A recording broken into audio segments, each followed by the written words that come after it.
everybody!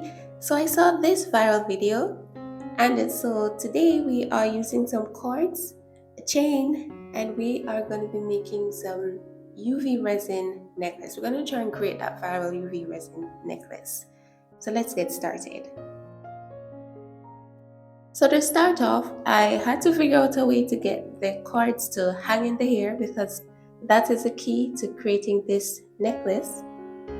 And all I did was attach the cords to the box with some tape. I'm not an engineer, but I think this would do the job.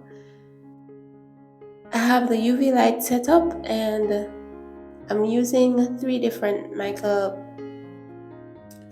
glitter powders, and I'm using that UV resin. All the links to the stuff that I'm using will be placed in the description box, and I appreciate your support. If you decide to buy any of these things, you can use my link. Also, please don't hesitate to subscribe. It helps me out a lot here, and one of the goals that I have for 2025 is to grow this channel, so I appreciate it when you take a moment to just subscribe to the channel and come back. Alright, so after mixing up the glitter flakes with the UV resin, this is it, guys. It is as simple as this, and that's why I think it has gone viral, because the technique is so simple but the results are so stunning, as you saw in that clip at the beginning of the video. So what I did was brush the UV resin. Now, because I had three mixed up, I had to make sure that I cover them under another cardboard box so that when I use the UV light, it does not cure the UV resin that I don't want to get cured. I only want the ones on the string, on the cord, to be cured when I'm using the UV lamp. I'm not trying to cure it all the way through here because as I have to do it in sections. Now, one thing I will say is that this project, this technique, it took a very long time because I had to do it in sections, and so as I did a little bit, I had to cure it so that the UV resin doesn't drip off. But the key, just to highlight, as I brush the UV resin on the cords, gravity starts to pull it down, so it starts to look like little droplets. The UV lamp will cure it looking like little droplets on the string.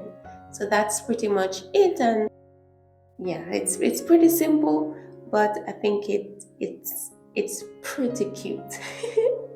So I spent all the time doing this. I did spend about 2 hours doing all of the 5 strings that I had there and the earrings. So it did really take some time to do, but it was a fun project. It's easy, and one of the advantages in working with UV resin is that as long as it doesn't get exposed to the sun, it will not cure. So I have them under the box there, so I'm not worried about it curing on me.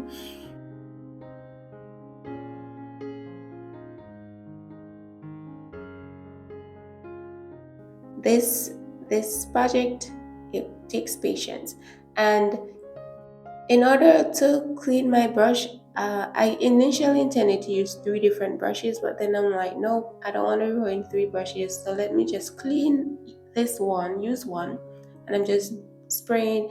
I sprayed some alcohol on it, 99% isopropyl alcohol, and that does it. So I could use that one brush for this entire project, and at the end of it, of course, I cleaned it out, so I did not lose my brush to this project. So all that is needed to do this project really is the cord and UV resin, the color, the glitter flakes of the mica powder. The glitter flakes, it's not important. It does give it some shine, and it does add to it. It makes it shiny and prettier, but the droplets themselves, the clear UV resin, will look pretty by itself. And the findings that I'm going to use at the end of the video is not necessarily, because you can always make the cord longer and just tie it. So really all that's needed to do this project is the UV resin and the cord. And I'm trying three different cords here. This is the first time I'm doing this project. I'm using the clear, stretchy, elastic bracelet cords, and I also am using a black leather cord and a chain, a gold chain, and these are hoop earrings that I'm trying to use, that I'm trying to make here. These are stainless steel hoop earrings, and I just wanted to see how it will look in the earring form. So yeah, that's what I'm doing there. But yeah, I wanted to try to use different material so that I can see which one looks the best, or if they all can work for this style, this technique, and yeah. So for this one, the leather cord here, I'm not brushing the UV resin all across the cord. I'm just putting it at different sections of the cord to get the droplets at specific points of the cord. This is the only one that I did this way, and you're gonna see how differently it looks in the end. But yeah, this was basically it. I wanted to show you that one. There is one of the droplets, it as it was falling, it cured, so it became a long string, and I was trying to replicate that on the other side, but it did not work. But anyways, this is what it all looks like in the end. I'm sorry. This is what it all looks like in the end, and so it's time now for me to put this in the sun. I'm putting this in the sun, guys, to get free UV resin. I don't have 2 hours to spend. I don't have a long time to spend to use a little lamp to cure it properly.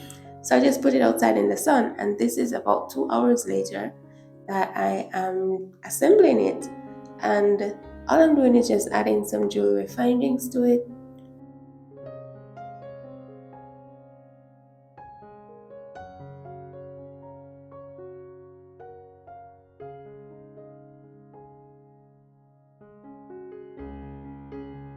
So this is what it looks like after assembling it, and isn't this gorgeous? This is by far my favorite one. So the gold chain and the black leather, it looked fine, but it didn't work as well as those stretchy elastic cords. I love them. Thank you so much for watching, guys, and please subscribe if you haven't done so. Thank you so much. I appreciate you stopping by. Take care.